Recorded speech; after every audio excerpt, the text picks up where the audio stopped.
ছোট বেলায়েত বড়, বেলায়েত ছোট নবুয়ত বড়। আমি কি কইছিলাম? আমার কি বলার কোন সুযোগ ছিল? না না না, ছিল কি? তাইলে এটা কে লেগে কইলেন আপনি? আমি কিছু বুঝলাম না। হ্যাঁ, নবুয়ত, নবুয়তের মধ্যে কেডা গিয়া ওই নবুয়তের মানুষ বেলায়েতে গিয়ে আত্মসমর্পণ করছে, করতেই পারে। দোষ কি? হ্যাঁ, এটা দোষ কি? দোষ নাই। তবে আমি বলতে চাইছিলাম না, একটা বিষয় আপনাদের বলি। নবুয়ত যদি সৃষ্টি না হইতো, চন্দ্র সূর্য গ্রহ নক্ষত্র আসমান জমিন ব্যস্ত দুজক কোনো কিছুই সৃষ্টি হইতো না।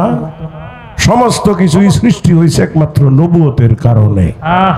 এখন ছোট না বড় বিবেচনার বিষয় আপনাদের, বিবেচনার বিষয় আপনাদের। বেলায়েতে আমি শুরু করছি না। দেওয়ান সাহেব, একটা হাতির পাশার মধ্যে 2-4-10টা কুনি ভেঙে নাচলে হাতিটার কি হইব? এটা আপনাদের কাছে একটু জিজ্ঞাসা করলাম।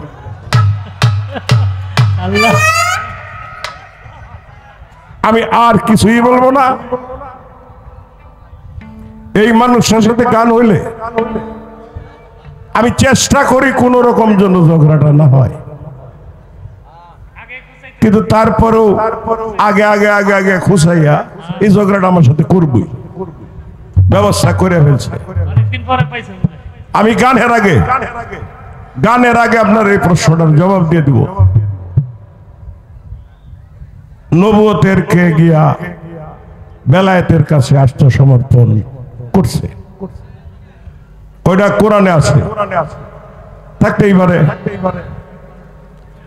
কিভাবে হয়েছে?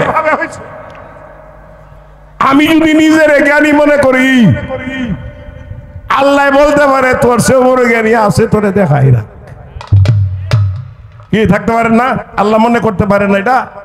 আরো আসে দেখাই। মুসা নবীরে দিয়া একটা প্রমাণ আল্লাহ করছে। কোন প্রমাণ? মুসা নবী মনে করছে আমি এত বড় একজন নবী, আমার সে জ্ঞানী আর হয়তো কেউ নাই। জিব্রাইল সাগর থেকে একটু পানি নিয়া ফালাইছে মুসার উপরে। মুসা তো রাগে জ্বলে উঠছে যে কি। জিব্রাইল কয় তোমারে বুঝাইতে চাইলাম, একটা সমুদ্রের থেকে 1 ফোঁটা পানি পান করলে যেমন সমুদ্রের কিছুই হয় না, একটা সমুদ্র থেকে জ্ঞান নামক যে সমুদ্র আছে, এই সমুদ্র থেকে 1 ফোঁটা পানিও তোমার ভাগ্যে নসিব হয় নাই হলো। তাইলে কোথায় যাব? এই নিদর্শন তারে কে দিছে? জিবরাইল দিছে, আল্লাহর তরফ থেকে আসছে। তুমি অমুকখানে যাও, এক জায়গায় যাও, একজন পাগলের সঙ্গে দেখা হবে, এই এই এই এই নিশানা, এই তার রূপ। এই পাগলের যে পাইছে, তার সেই পাগলের নাম খিজির আলাইহিস সালাম। নবুয়তের যুগে একমাত্র বেলায়েতের ওলি ছিলেন হযরত খিজির আলাইহিস সালাম। এই খিজির আলাইহিস সালামের কাছে গিয়া মুসা বুঝতে পারছে যে আমি কিছুই না। রাখলাম আস্তে আস্তে। এখন এটা বড় ছোটর কি হইল? এখানে বড় ছোটর কিছুই নাই। তবে একটা কথা আমি আপনারা বলবো, বাড়াবাড়ি আসরে করবো না। আর আমারে কইতাছে এই যে উল্টা উল্টা গেছে না, উল্টা যায় নাই, জায়গাটা জায়গা মতোই রয়েছে। গুরু মানুষ নামটা জায়গা মতো আছে না? তাইলে বেলায়েতের ভাগ আপনার, এটা আপনারা দেওয়া হয়েছে। আপনারা গুরু মানুষ, আপনি গুরু, বাবা গুরু, দাদা গুরু, বড় বাপ গুরু, তারপরে সিরিজ যা আছে সেও গুরু, আপনি নিজেও গুরু। আপনাদের দায়িত্ব আপনারটাই আপনার উপরে রয়েছে।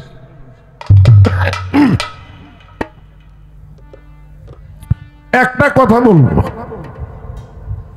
গানে যাওয়ার আগে আমার কথাটা হলো, আল্লাহ সৃষ্টি করলেন। কি সৃষ্টি করলেন? তার এশক হতে প্রজ্বলিত নূর। যে নূরে মোহাম্মদ, নূরে মোহাম্মদী আল্লাহ সৃষ্টি করলেন। আপনি একটু খালি বলবেন, আপনার ভাবতে সময় লাগবে। গানের আগে এই বিষয়টা আপনার মাথায় দিয়ে রাখলাম। আমি একটু সময় নিয়ে ভাববার সময় দিলাম, আপনি একটু ভাববেন, পরে মঞ্চে দাঁড়ায় বলবেন।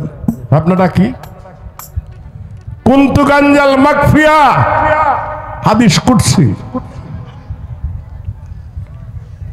আল্লাহ একটা মঞ্চ তৈরি করলেন। মঞ্চ তৈরি করে তার অগণিত অসংখ্য ফেরেশতাদেরকে নিয়ে সেই মঞ্চে আল্লাহ উঠে 5টা ভাষণ দিলেন বেলায়েত সম্পর্কে। আমি আপনার কাছে জানতে চাই, বেলায়েত সম্পর্কে আল্লাহ 5টা ভাষণ দিলেন তার ফেরেশতাদেরকে উদ্দেশ্য করে। আমি আপনার কাছে জানতে চাই এই ভাষণ 5টা কি কি। এই বক্তব্যটা 5টা বক্তব্যই আল্লাহর তরফ থেকে যে বক্তব্যটা আসছিল, এই বক্তব্যটা আমরা শুনতে চাই। আস্তে নবুয়তের 46 ভাগের 1 ভাগ হইল বেলায়েত। বিষয়টা আমি আপনাদের জানাই দিয়ে রাখলাম। তো কথাবার্তা একটু সাবধানে বলবেন, গুরুগিরিটা যেন ভালো মতো থাকে। নিজের ক্ষতি নিজে হাত দিয়া কইরেন না, আমার অনুরোধ রইল। আর আমি আপনাদের বলে রাখি, আমি কোনো খোঁজ